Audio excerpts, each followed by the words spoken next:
Hi, my name's Erica Crompton. It's a November night, just before the conference, and I wanted to record the conference to either share on social media or just in case I had an asthma attack and couldn't make it. But this is a talk for the Suicide Prevention Conference at the Bet365 Stadium. So I'm local to the area, I live in Basford. I'm a freelance journalist. I work 16 hours a week and I write about living with psychosis as well as travel and spirituality and other stuff. I was diagnosed with paranoid schizophrenia 10 years ago after an attempted suicide for which I was hospitalised for a week. And I wanted to talk a little bit about that, but really the real reason I'm here is that this summer I lost a couple of friends to suicide, a couple of childhood friends. And it was really sad. I had no idea that they were suffering from mental illness. I'm not sure whether they did either, but it kind of spurred me on to get involved. And on your table, what you'll find is a fanzine. I wanted to use my skills as a journalist to create something that would give people hope for a brighter future. So the fanzine is my story of suicide and hope. And other people's stories of living with suicidal thoughts and having multiple suicide attempts, and how they've come out the other side, and how they find hope themselves to carry on.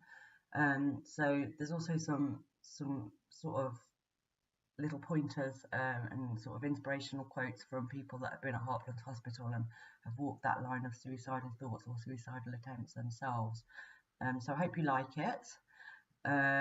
It's my hope that it's spread far and wide and distributed as much as possible. And this is where it starts. It's the first time anyone's seen it, so I really hope you like it. Okay, so going back to my experience, 10 years ago, I was deeply psychotic, and I'd moved around a lot at the time. It's the nature of psychosis, it's a symptom of it, but I wasn't known to the local mental health services and I couldn't access treatment. And I ended up kind of isolating myself more and not leaving the bedroom, and 2 weeks of that really sort of escalated, and I ended up contemplating ending my own life and made an attempt on my own life.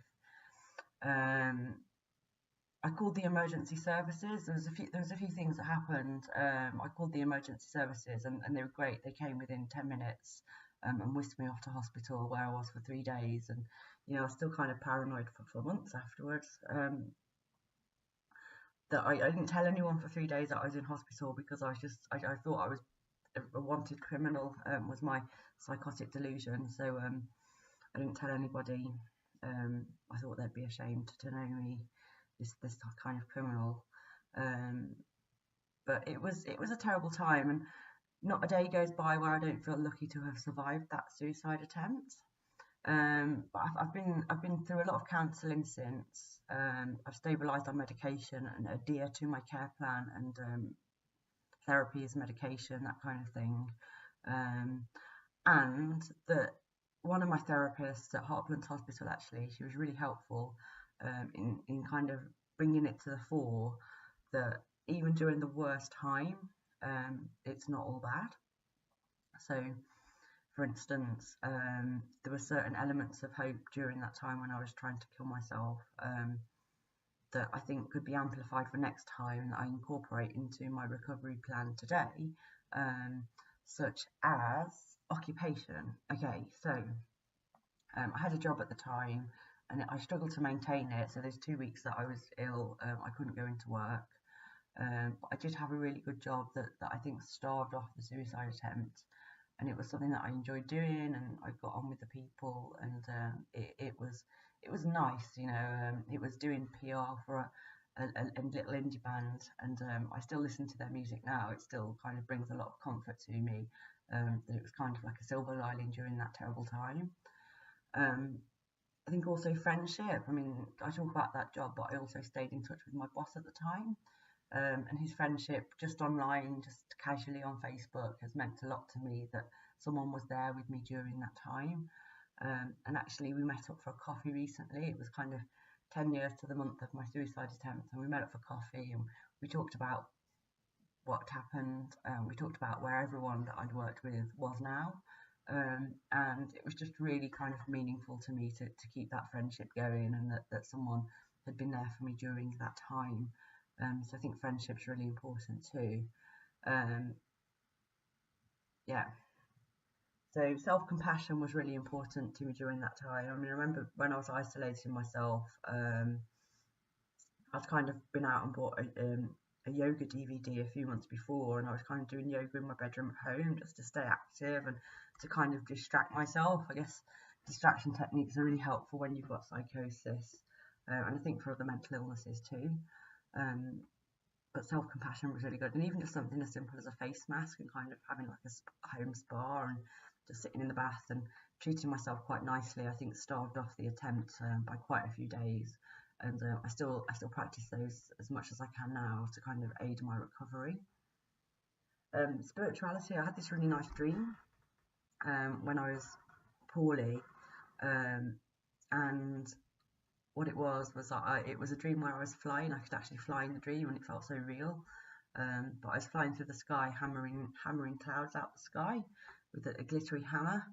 And I kind of saw that as a metaphor for what my career would be going forward, sort of challenging stigma and knocking those clouds of stigma out the sky. And I've never forgot that dream as something quite nice that happened to me during that suicidal thinking time. It was like a fresh air, fresh breeze. It was really nice. So that was important too. And then I think the real thing that helped me a lot was on the day that I did make the attempt, the sun started shining through the curtains, and it was so nice. It kind of it reminded me that I was still only 29 at the time. It reminded me that wherever you are, no matter what you've done, no matter who you see, no matter where you've been, we all see the same sunshine, and it was very important to me. I think that was what prompted me when I could feel the sun sort of shining on my face. It was kind of what prompted me to call A&E and sort of open my eyes a little bit that maybe the suicide attempt was far too drastic and really not necessary. And I was still deluded. I still thought I was a criminal, but I thought maybe there would be help for even a wanted criminal like me. And that was quite nice as well. The sunshine was really important to me. So occupation, friendship, self-compassion, a nice metaphor for hope, and all the things that surrounded me when the ambulance came. I think those were the key factors that helped to save my life on that terrible day. So after the hospital stay, I went to stay with my dad. I stayed there for just a couple of weeks with him and his girlfriend, and they put me up and they cooked for me, and I put a bit of weight on because I'd lost a lot of weight during those 2 weeks where I was poorly. And I kind of managed to get back to things quite quickly. There were certain physical pains that I had from the suicide attempt that were quite hard to deal with because I was kind of quite anguished and nervous as well, and I worried about what I'd done to my body. And there were still elements of paranoia and psychosis that I was suffering, which were quite tough as well. But yes, it was nice to be convalescing, and then I just started painting, and I used that dream as inspiration. Really, that spiritual dream that I had, I used as inspiration, and I thought, okay, there's a lot of stigma surrounding psychosis, this condition that I have, and schizophrenia, and I started to paint pictures that kind of expressed how I felt and could maybe challenge some of that stigma, and the sort of grey stereotypes that you get with people have psychosis. And I think with suicide attempts as well, I think there's this perception that maybe, you know, we're kind of these poor lost souls, lost characters that are incapable of anything. And I think, you know, once you've got over that, I think that things do get brighter. So yes, I went to stay at a farm for a bit. I think the spiritual aspect, I wanted to carry on that because that had really helped me during the suicide attempt. So I went to stay on a farm run by Hare Krishna monks, and you kind of farm there 6 hours a day in exchange for food and accommodation. So I hadn't got any money after the suicide attempt, hadn't been working. I just signed on to ESAs, had like minimum benefits. But I went for 3 weeks. I went and farmed, and that was kind of quite a nurturing environment to be in. But I also wrote about it for a magazine, and it was my first sort of major national magazine commission. And I wrote that for turning 30, sort of finding yourself for turning 30, swapping my latte and laptop lifestyle for mud and finding myself. So that was quite nice, and that was published, and I got paid some money for it, which really helped. And things started to get better from then. And I think around that time I wrote my first article about what it's like to live with psychosis, and how it can drive you to suicide attempts. And yeah, I started to follow the dream, and here I am now, sort of still trying to knock out the clouds of stigma in the sky. But yeah, I think it's really lucky for the people that have survived these suicide attempts, and it's much to the people in mental health services and also accident and emergency services that really helped save my life, and I'm forever indebted to them and the psychiatrists for the medication that keep me well. So thank you very much. There is hope. It does get brighter, and thank you for listening to me.